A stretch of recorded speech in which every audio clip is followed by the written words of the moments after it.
Thank you for watching or listening to this free podcast of the Young Turks.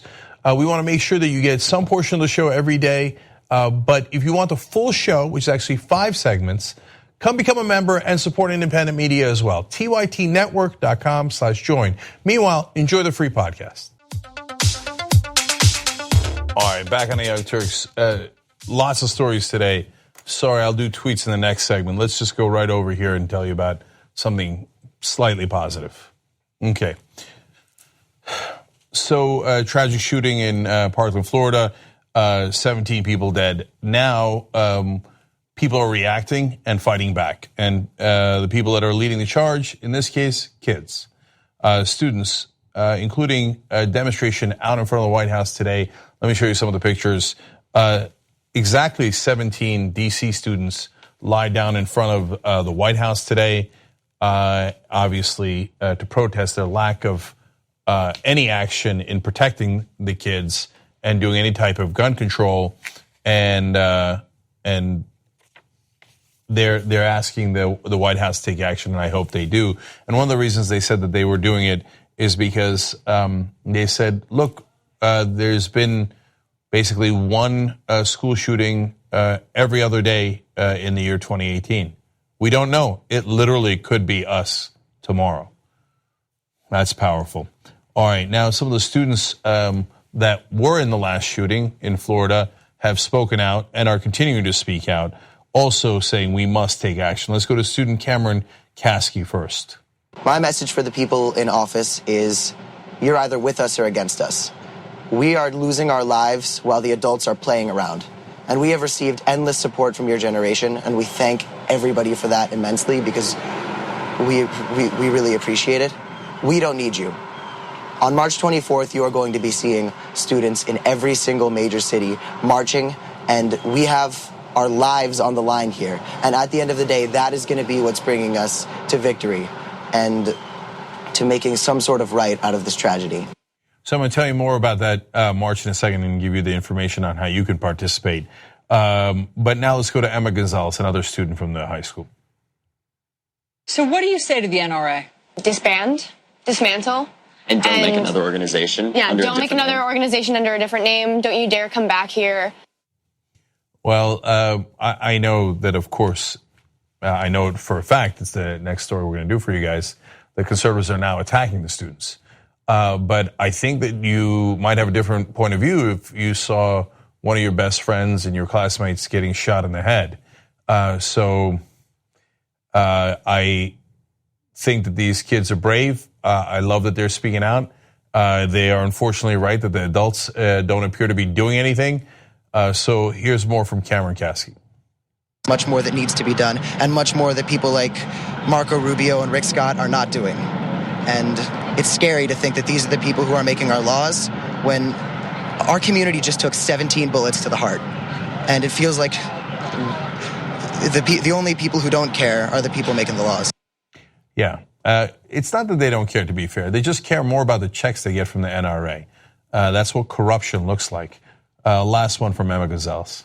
Politicians who sit in their gilded House and Senate seats funded by the NRA telling us nothing could have ever been done to prevent this, we call BS.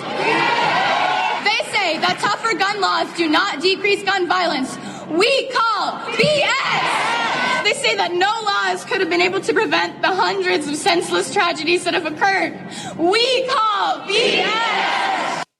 Well, I'm going to have some facts to back up what she's saying there in a minute. But first, I want to tell you about the different marches that are going on, how you can participate.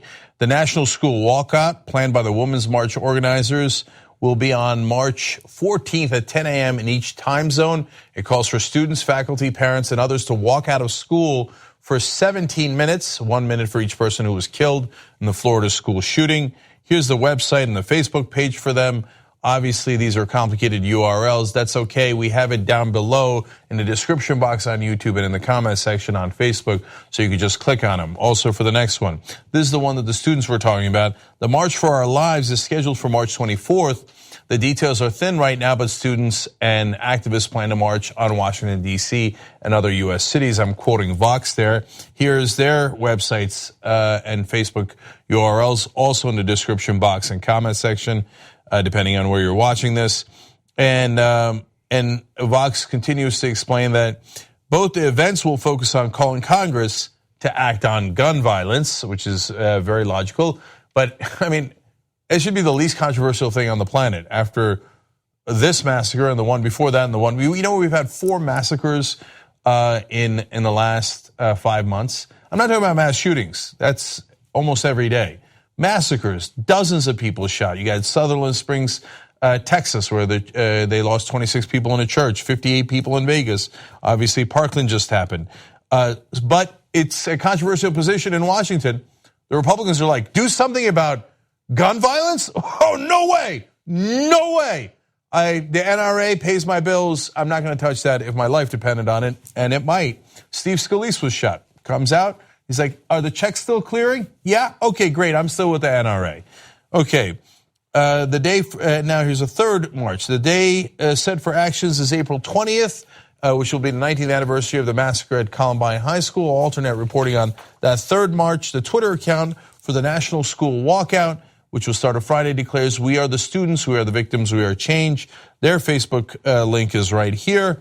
And again, these are easy clicks in the description box. And oftentimes also in the eye, if you scroll over the video, there's an eye that pops up there. That will also have the links for you guys whenever we talk about links on YouTube. Okay.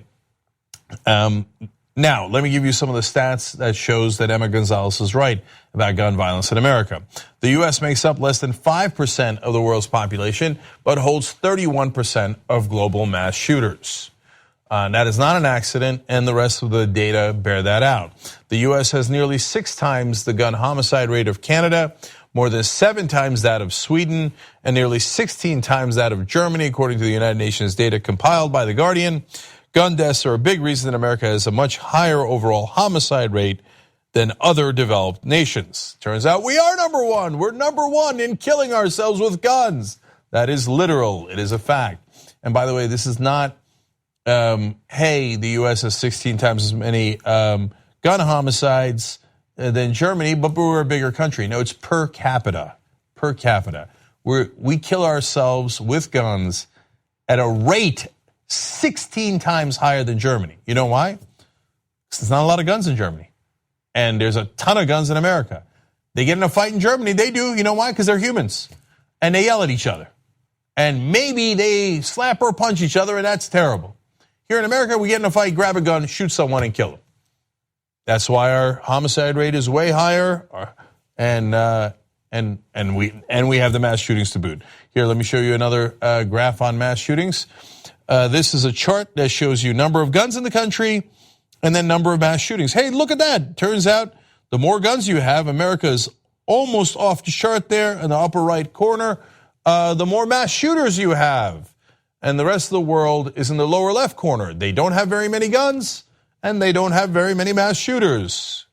Oh, all of these studies have to be one-offs. Wrong. Let's go to a collection of studies.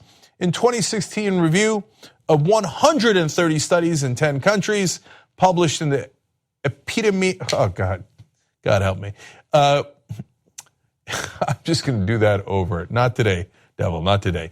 A 2016 review of 130 studies in 10 countries found that new legal restrictions on owning and purchasing guns tended to be followed by a drop in gun violence, a strong indicator that restricting access to guns can save lives. So you have to repeat these super obvious things because it just will not get through to Republican legislators. Now, federal background checks, don't get me wrong, it gets through the Americans, not just the Democrats, but the Republicans. About 93% of Americans are in favor of universal background checks, but the politicians won't do it. So here's another study. If you say, well, okay, maybe they're just in favor of that one small piece of gun control. Based on Pew surveys, there are way more adults in the U.S. who believe that gun laws should be stricter overall. That's 52%, than those who believe gun laws should be less strict. That's 18%. That's a tiny minority. But they are so loud. And the money of the NRA is so loud that 18% of the country teaming up with tens of millions of dollars from weapons manufacturers is drowning out the voice of the rest of us. And finally, one more piece of context from German Lopez at Vox. This has happened dozens of times over the years, talking about the shootings and then the protests. The December 2012 shooting at Sandy Hook Elementary School in Newtown, Connecticut, in which a gunman killed 20 children, 6 adults, and himself, similarly led to calls for action. Since then, there have been more than 1,600 mass shootings, killing more than 1,800 people and wounding more than 6,400. Many of these events led to speeches and events, but Congress refused to budge every time. Will it be different this time? I hope so, and I hope that all the students and their parents and everyone else goes out to these marches and then says, you know what? I'm not going to vote for another Republican or Democrat if they're taking NRA money and selling our kids out and letting them get killed in one mass shooting after another because they'd like another donation from the NRA. We're tired of it. In fact, another story I have in the news for you today is one of the top Republican donors down in Florida said, no mas. I'm not giving the Republicans any more money until they do something about assault weapons. Enough is enough. How many kids have to die? That is a fair question. We should keep asking it until we have the answer from our politicians. And all right, I'm going to leave it right there. I can go on and on. Okay, so now let's go to, oh, here it is. All right, sorry guys, give me one more sec. Going to the next story, the good guy Republican, believe it or not, does exist. At least he's a good guy on this issue, not on other issues. I'm going to get to him next. But first, let me show you the Fox reaction to the students. Okay. We need to talk about a relatively new show called the Republic, or UNFTR. As a Young Turks fan, you already know that the government, the media, and corporations are constantly peddling lies that serve the interests of the rich and powerful. But now there's a podcast dedicated to unraveling those lies, debunking the conventional wisdom. In each episode of the Republic, or UNFTR, the host delves into a different historical episode or topic that's generally misunderstood or purposely obfuscated by the so-called powers that be, featuring in-depth research, razor-sharp commentary, and just the right amount of vulgarity. The UNFTR podcast takes a sledgehammer to what you thought you knew about some of the nation's most sacred historical cows. But don't just take my word for it. The New York Times described UNFTR as consistently compelling and educational, aiming to challenge conventional wisdom and upend the historical narratives that were taught in school. For as the great philosopher Yoda once put it, you must unlearn what you have learned. And that's true whether you're in Jedi training or you're uprooting and exposing all the propaganda and disinformation you've been fed over the course of your lifetime. So search for UNFTR in your podcast app today and get ready to get informed, angered, and entertained all at the same time.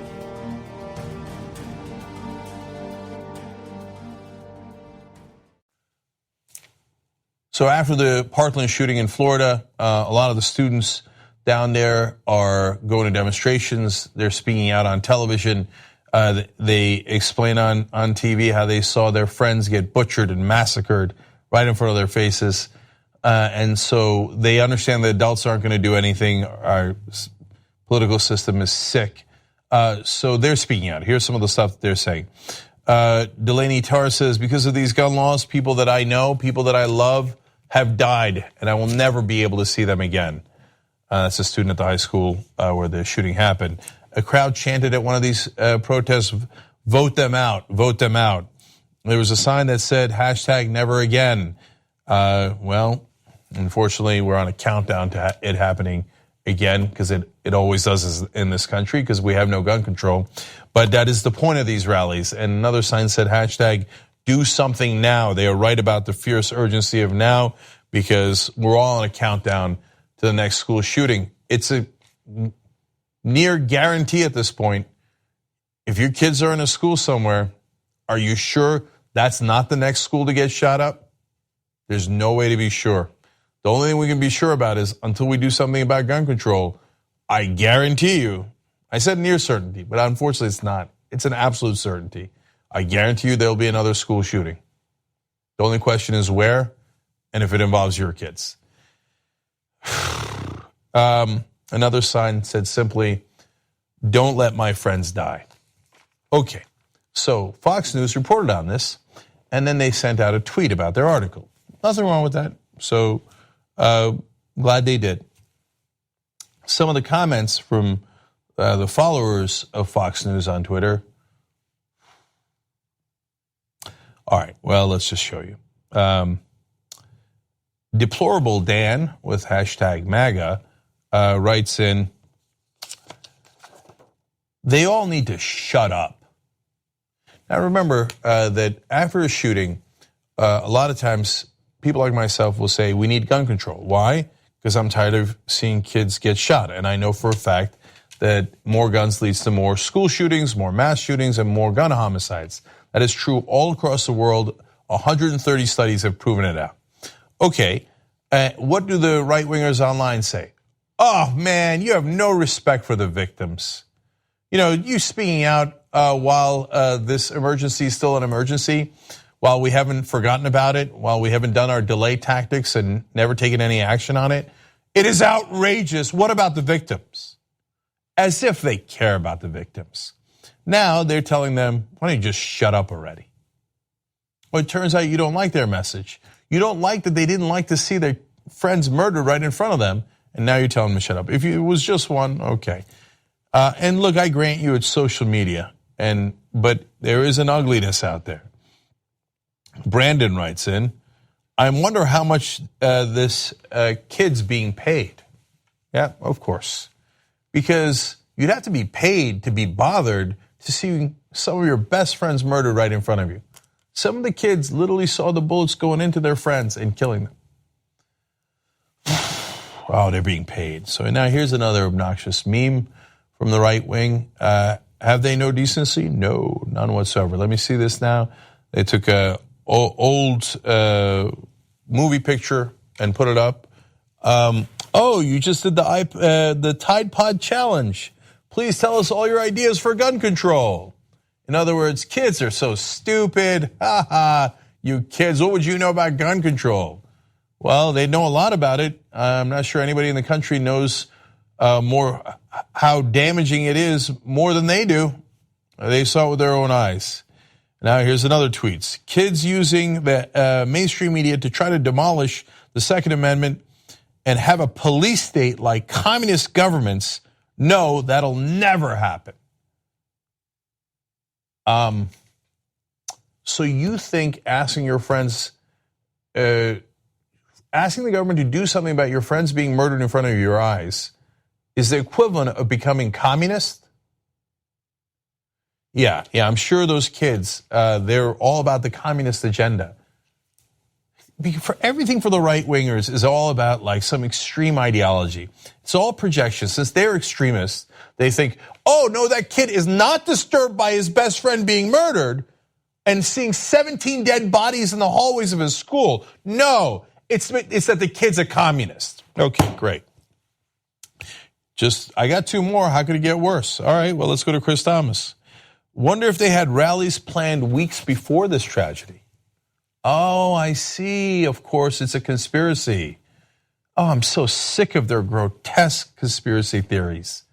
It's never their fault. They can never take personal responsibility. You're against gun control. We have out-of-control guns in the country. 130 studies have showed that those guns lead to higher mass shootings, higher school shootings, higher gun homicides over and over and over again. It is absolutely incontrovertible evidence. So what do you say? Oh, no, man, yeah, I bet somebody else did it and they had it all planned out. Yeah. You people are monsters. So, and here's the last one from Andover in 1982. Change must start within them. Unless they change within, nothing will be accomplished. Okay, all right, wait, not so bad, but I'm a little worried. And then the final sentence. It wasn't the gun, but one of them. Oh, great. Blame the students who got shot. There is no bottom to the right-wing barrel. There's no one they won't insult. There's no one they won't attack. And there's nothing they won't do to protect their ideology Truth be damned, human decency be damned. Okay. Now let's go to the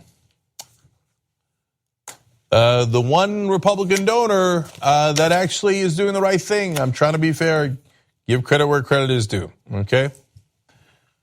So the Republican Party has been taking tens of millions of dollars from the NRA. Donald Trump alone took $30 million. Marco Rubio down in Florida, who promises that there'll be no gun control, has taken $3.3 million from the NRA, and the list goes on. But finally, one Republican donor has had it, and he's actually leading a bit of a countercharge among Republican donors on this issue. So, look, I'm sure that I don't agree with him on almost any other issue, but I commend his strong and brave stance on this one.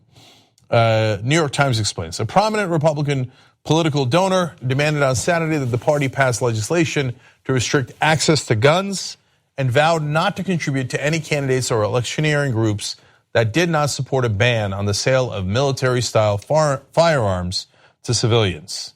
Well, bless his heart on that one. Al Hoffman Jr., a Florida-based real estate developer who was a leading fundraiser for George W. Bush's campaigns, said he would seek to marshal support among other Republican political donors for a renewed assault weapons ban.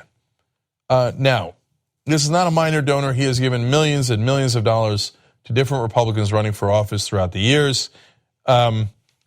He himself says, quote, for how many years now have we been doing this, having these experiences of terrorism, mass killings, and how many years has it been that nothing's been done? It's the end of the road for me. Now, look, I'm going to get a little cynical here, but I think that the tens of millions of dollars that corporations have, and it is oftentimes gun manufacturers, hence corporations, that funnel the money to the NRA, and then the NRA funnels it to the politicians. That kind of crony capitalism, unfortunately, will overpower even millionaire and billionaire donors on the Republican side, because corporations will always have more money than individuals. So I hope Hoffman can gather up more people to join this cause, and maybe it'll make a difference, because that's the only thing Republican politicians listen to is Republican donors. But they'll probably be outspent by the NRA. But I don't want to discourage it. I think it's wonderful. Let me give you more context. Republican elected officials in Washington and Florida have shown no significant interest in considering new gun restrictions after the Florida school shooting. The party, which has full control of both the state and federal government, has traditionally opposed virtually all new limitations on firearms. And that is absolutely true. But Hoffman is not deterred. He says, if we go from Florida to Las Vegas and now Parkland, you just have to know that there are others around the country just dreaming about staging another mass murder.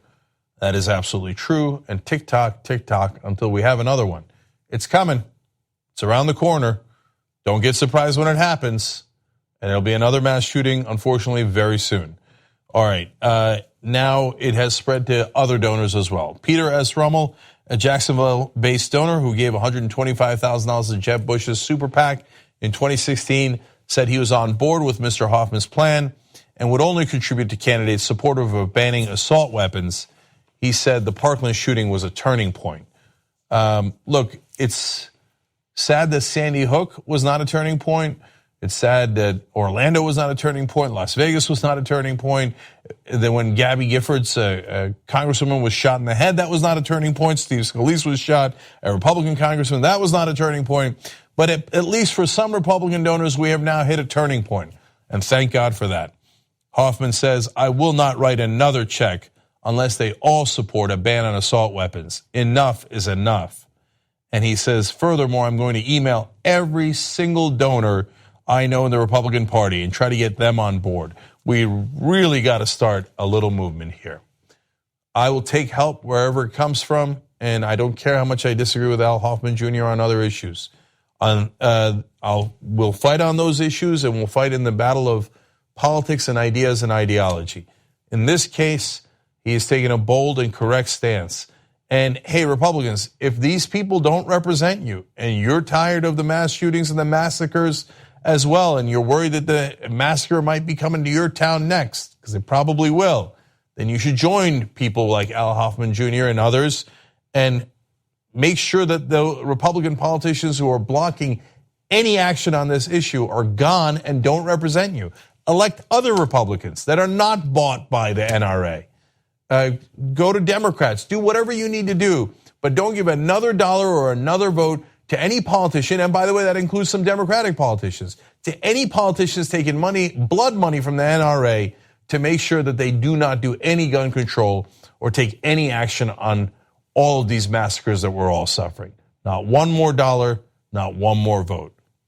All right, we got to take a break here. And when we come back, I'll tell you the story of how the Democrats did a focus group. They tried to find out what voters thought of the Democratic Party. Brace for impact. You're right in the middle of this podcast. We got another great segment coming up for you. If you'd like the full show, which is actually 5 segments, go to tytnetwork.com/join. You become a member, you support the show, you support independent media, and you get the whole 2-hour show ad-free every day. Let's go do it now. All right, back on the Young Turks. We got a lot of stories for you guys in this hour, so I'm just going to read one tweet. N Venture says, kind of sad to think now that rich people care, something might change. Politicians only listen to the donors.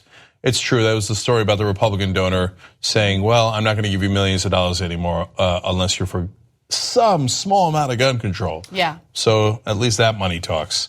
And member shout outs today are Daniel Hill and Jeanette Newman. Today, no post game because we're doing a double show of Rebel Headquarters. Don't miss that. And members, you get all the Rebel Headquarters whenever you want. You can listen to it, watch it, download it, or stream it. Of course, same applies to the Young Turks. And that is at tytnetwork.com/join. And tonight on Rebel Headquarters, someone who went into Democratic politics and came out a rabbi. Okay. A guy walks into the DNC, walks out a rabbi. All right, so we'll explain in the show. All right, what's next, Anna? We start off with a little bit of entertainment news with a political twist. A little twist, so let's get to it. The Disney Marvel movie Black Panther broke all sorts of records at the box office during its opening weekend, and unfortunately, the movie has become politicized in some negative ways. But first, let's start off with the positive. According to reports, the movie overperformed massively by grossing $201.7 million over the 3-day weekend, the biggest domestic debut for any film that's not a character team-up movie or part of a sequel trilogy. So that's nice, that's fun. Also, the film was powered in part by the second largest Thursday preview night ever at $25.2 million, as well as the second biggest Sunday in film history, $60.1 million, notching just behind The Force Awakens, which came in at $60.6 million. So Black Panther also represents the biggest domestic debut by a black director. So this is where things, unfortunately, needlessly become political and politicized. So the filmmaker behind this film was Ryan Coogler. He is a black filmmaker. And also, when you look at the cast, you'll notice that, first of all, the co-writers were all black, and there were no white Americans in featured roles. They were in supporting roles. So nearly half of the film's North American audience, by the way, was female. More than 60% was older than 25, just to give you a sense of, the demographic that went in to see the film. It did well, made a lot of money so far. It's expected to make even more money. But some people decided to take this positive story and turn it into negative one. We'll get to that in just a second. Yeah, so before we get to the madness on this, already there's some degree of madness. Right wing, why would you be opposed to this? I mean, aren't you betraying yourself by being opposed to, and by the way, let's be fair, it's not all right-wingers, not all Republicans, but obviously some that are enraged with this. If there's a million movies that are mainly all white casts, what's the big deal about having a movie that's mainly black cast? So what? Yeah. Right? I don't know why that's an issue. Like, I don't have a dog in any of these fights. I'm not really white. I'm not black. I'm somewhere in between. And I feel like, okay, some movies are white, but it'd be nice to have a diverse set on some of these so that other people can feel represented. But most of the movies are all white, but this is mainly a white country. And that movie happens to be mainly black. Great. I just don't understand what the big deal is. But it makes black people look heroic. Maybe that's a potential issue. So I want to be as fair as possible when covering this story. As far as I've seen, and I might be wrong because I don't have eyes everywhere at all times. As far as I've seen, there haven't been politicians or members of the GOP or public figures who identify as right-wing who have come out and said negative things about this film. However, there have been a number of trolls online who have been spreading propaganda about the black community in regard to this film. So you may have seen some photos pop up on social media, particularly Twitter, which is probably one of the worst places on the internet, where people claimed that they were assaulted by black audience members as they went to go see the film. Now, all of these accounts have been debunked because the images that they used have been traced back to other images that have absolutely nothing to do with this film. Let's take a look at a few of the examples. Again, these are all fake. These have all been debunked. The first one shows an image of a bloody towel or napkin. The person tweeted, "Was at the Black Panther premiere, but a group of black youth said this movie wasn't for me. I am white. They then proceeded to assault me. I'm heading to the ER now." That tweet was retweeted about 400 times before it was debunked and taken down by Twitter. So some people are buying into this propaganda. Again, you can't really trace it back to any political group, right? It could just be trolls looking to get a rise out of other people. But the fact that their mind goes there should say something. No, I'm going to go further than you. Mm-hmm. Yeah, I'm going to connect to a group. It's right-wingers. There aren't progressive racists out there who are like, let me start racist memes. So that is not a phenomenon that exists at any kind of scale in America. Are there right-wing racists online who love to start racist memes? Yes, dime a dozen. And look, I know that a lot of the trolls think that they're funny and they're like, look, I guess I'm a right-winger, but me, racist? No, I'm just having fun. But you are telling people, and a lot of people don't know you're kidding. And that's your great amusement. Like, ha, I'm kidding, but they don't know it. It's kind of a weird backwards thing in comedy, right? Mm-hmm. Like, comedians are usually successful when other people realize they're funny and then laugh. They get a rise out of, no one realizes that we're liars. Isn't that funny?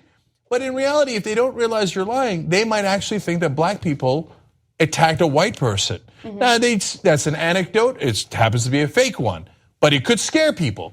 And if you spread it around and around and around, you do it over and over again, you have purposely spread this malicious smear against blacks in America that they randomly attack white people. Mm-hmm. And that's not funny. That's racist. That's the definition of racism. Black people are bad and violent and attack white people for no reason. By the way, I lied. I made it up because it's not true. But I'm saying it because I'm an effing racist. And also, just own it. I know, but here's the thing: I don't believe anything on Twitter anymore, including. But Anna, you're savvy about it. No, you have any idea how many people believe everything they see on Twitter? I know, but listen to what I'm saying.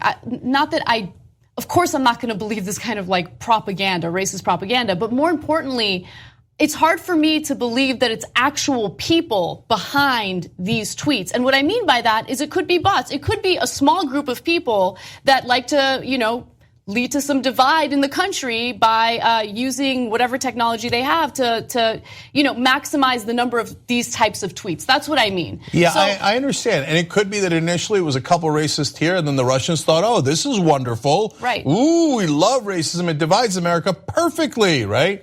But either way, it's the 3 R's, right-wingers, racists, and Russians. There are no progressives sending terrible racist memes about black people in America. So that was just one example. There are several other examples, all of which, again, have been debunked. They've been taken off of social media. Another example showed a Swedish woman who had been assaulted before, way before this movie came out. But the person who sent this tweet out said, I went to see Black Panther with my girlfriend and a black teenager shouted, "You at the wrong theater," and smashed a bottle on her face. Yeah, that's, again, a Swedish girl who was assaulted in a completely different incident years ago. Another example, a man laying in a hospital bed with black eyes. The person said, they threw me out of the theater and said it wasn't my movie. I don't have insurance and can't see.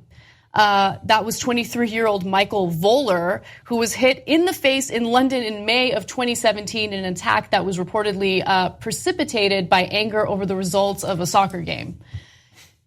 and it goes on, and I'm going to skip a couple of them and just go straight to graphic 83. One person also used Rob Porter's wife's image to make it seem as though she was attacked while seeing this movie.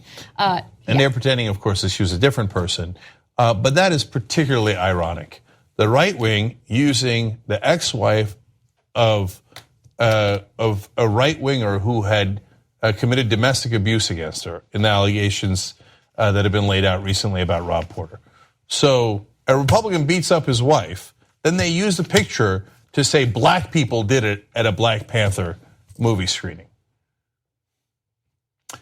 Well, at TYT, we frequently talk about all the ways that big tech companies are taking control of our online lives, constantly monitoring us and storing and selling our data. But that doesn't mean we have to let them. It's possible to stay anonymous online and hide your data from the prying eyes of big tech. And one of the best ways is with ExpressVPN. ExpressVPN hides your IP address, making your activity more difficult to trace and sell to advertisers. ExpressVPN also encrypts 100% of your network data to protect you from eavesdroppers and cyber criminals. And it's also easy to install. A single mouse click protects all your devices. But listen, guys, this is important. ExpressVPN is rated #1 by CNET and Wired magazine. So take back control of your life online and secure your data with a top VPN solution available, ExpressVPN. And if you go to expressvpn.com/TYT, you can get 3 extra months for free with this exclusive link just for TYT fans. That's expressvpn.com/TYT. Check it out today. Look, one last, you know what? Couple last things here. One, if it's the Russians or whoever it is, some people in Macedonia, whatever it might be, right? All I know is it is almost consistently done to the benefit of the right wingers, and so they just keep pounding at this issue of race. And then they'll turn around and go, you guys are race obsessed. We're not the ones spreading fake news about how black people attack white people randomly. You're the monsters that are doing that. By the way, the good news is it was wildly unsuccessful. As Anna pointed out, huge opening weekend. So that's a happy note. The country is not anywhere near as racist as these guys make them out to be, and as right-wing as these guys make them out to be. They make it seem like, oh, Trump won, so the whole country's racist and right-wing. They won't say racist, but they'll say, you know, is against unlimited immigration and banning Muslims and black crime and all that stuff, right? But it turns out, no, a lot of people went to see the movie, and finally, what happened? I thought right-wingers were in favor of the free market. Free market has spoken. They love the movie. So this is you trying to fight back in pathetic ways. And at least there's other things like our show to call you out. That's probably what drives them crazy about our show. Yeah. Let's move on to some economic issues in the U.S. that have enraged me. Oh, you know, before we do that, do we have the JR pictures? We do have the JR pictures. Can I just show you this because it's just fun for real quick? So JR Jackson is our producer. You guys see him on camera all the time. He has black superheroes tattooed on his arms. So he had the Black Panther before the Black Panther was cool. There it is. And he's also got Luke Cage on his arms as well. These are all before the shows came out, the movies came out, and he had done this. Upon realizing that he was into Black Panther prior to this movie even coming out, he decided to buy a loft in Brooklyn. He is now also drinking organic, trade-free coffee, or free trade coffee, whatever. Because he's a hipster who was onto trends before the trends even existed. But anyway, I love to say "told you." This is not really a "told you," but apparently JR ahead of the times. Mm-hmm. So movie producers, look at the rest of the tattoos. You'll have your next movie. All right, moving on. Price gouging in the pharmaceutical industry is not necessarily new news. However, there was a story that kind of went under the radar that I wanted to bring to your attention. Back in December, the Wall Street Journal reported about price gouging in regard to a specific cancer drug that's used for a variety of individuals who have different types of cancer, like brain tumors, lung cancer, Hodgkin's lymphoma. It's been around for about 40 years, but over recent years, the price has gone up considerably. To give you an example, it was previously sold for around $50 a capsule. The same dose now costs a whopping $768. Jesus Christ, man. So back in 2013, the pharmaceutical company that created this drug and sold this drug had actually sold it to a new startup called NextSource Biotechnology, Biotechnology. Now, after NextSource purchased it, that's when the price gouging really started. NextSource has increased the price 9 times in less than 5 years. Prices of other doses of the drug, which the company has renamed as Gleostine, has also been increased considerably, okay? So, again, the drug gets sold to a new pharmaceutical company, a startup, and they're like, you know what? Even though the patent on this drug has expired, no one has created the generic version, so we can go ahead and charge whatever we want. Over $760 for one dose of this drug. So this is what crony capitalism looks like. Why? So drug companies do get patents that last for a certain amount of time. It used to be 5 years. Now, over time, they've increased that. Sometimes now it's 7 years, and for some drugs, it's even all the way up to 12 years. And that is the government saying you are not allowed to compete with these people. Now, sometimes those patents last so long that it's not economically viable to create a generic drug. Now, that's oversimplifying it. And I'm not positive as to why there wasn't a generic drug in this particular case. Okay, but the other way that you have crony capitalism affecting the drug companies is in other developed countries, they have single payer. So what does the government do? It negotiates on your behalf. Mm-hmm. So if you say, all right, I know that I make a really good profit at $50, but I'd like to charge you $750 instead, the government goes, no, I'm not gonna waste the taxpayer money paying you $750. I'm gonna negotiate, okay? In our system, this is unreal. If you don't live inside America, it's gotta be confounding to you. The government is not allowed to negotiate drug prices, even though they have enormous leverage because they buy so many drugs for Medicare and Medicaid. They literally wrote it into the law that the government must take whatever price the drug companies give.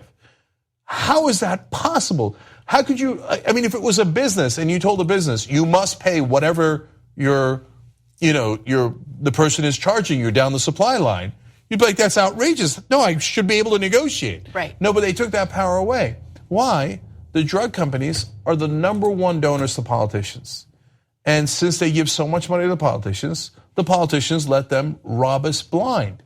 One last thing that's super relevant to this is if you have single payer, everybody's covered. They don't let the sick die. That's kind of the point of insurance. But in our insane system here in America, we let people die. We let them die in the streets. That's right. So there are tens of millions of people who are uninsured. Now there will be more uninsured because the latest tax plan cut even more from health care. The Republicans now are saying they're going to cut even more from Medicaid and Medicare to make up for their tax cuts for the rich. And then on top, these guys go, well, you got cancer. You got to take this drug, otherwise you're going to die. So I can charge you whatever you like, and your government is not here to protect you. Nobody's looking out for the citizens. This is a government by the corporations, for the corporations, of the corporations. Right. And now some might say, okay, well, even if you have the government negotiating, if there is no generic version, if there are no other competitors, then wouldn't this company still be able to charge whatever it pleases? Well, that could be the case, but remember, if the government is involved and the government sees this form of price gouging, there might be regulatory retaliation. There might be some oversight. They might look at what the actual costs are. Why is it that they're charging so much per capsule? And that could change things, right? So, by the way, the chief executive of NextSource was asked about why the price has gone up so much. And here's what he had to say. He said that the price is based on development costs. Remember, this drug was already developed. It's been around for 40 years, okay? Development costs, regulatory fees, and the benefit the drug provides to patients. Okay, let's stop for a second. Yeah. Wait. So right there, he is confessing this drug will literally save cancer patients' lives. And so I know I can charge whatever I want for it, and they have no choice but to buy it if they want to live. And remember, the question was about why does it cost so much? It's not that it costs that much to produce it. He's saying it costs that much because you'll die without it. Ha ha. You might as well have added that to the end of the quote. And Anna's right about the development costs. Look, development costs are a real thing, and that's why these drugs get patents. And they have patents in a lot of parts of the world. So we understand that concept. Whether the patent has to be 12 years in some cases is a completely different issue. And in this case, you developed and made up your costs decades ago. So I understand it as a concept. For this particular drug, you can't say, oh, I still haven't made up my development costs. Golly gee, I haven't even made a profit yet. That is preposterous. You know that's not true. You were making a profit when it was $50, let alone when it's $750. I mean, it's amazing because Republicans will, talk about death panels when it comes to providing health insurance for Americans, as if it's, not some sort of privilege, but more of a right. But death panels already exist. The death panels are actually run by the CEOs of these pharmaceutical companies who get to decide how much they charge you for these drugs. They get to, price them at exorbitant amounts. And if you don't have the money to pay for it, well, too bad, you get to die. That's what you get in the United States of America. The richest country, the most productive country, that's what you get. It's pathetic. And it's amazing that there are this story, by the way, again, I want to reiterate this.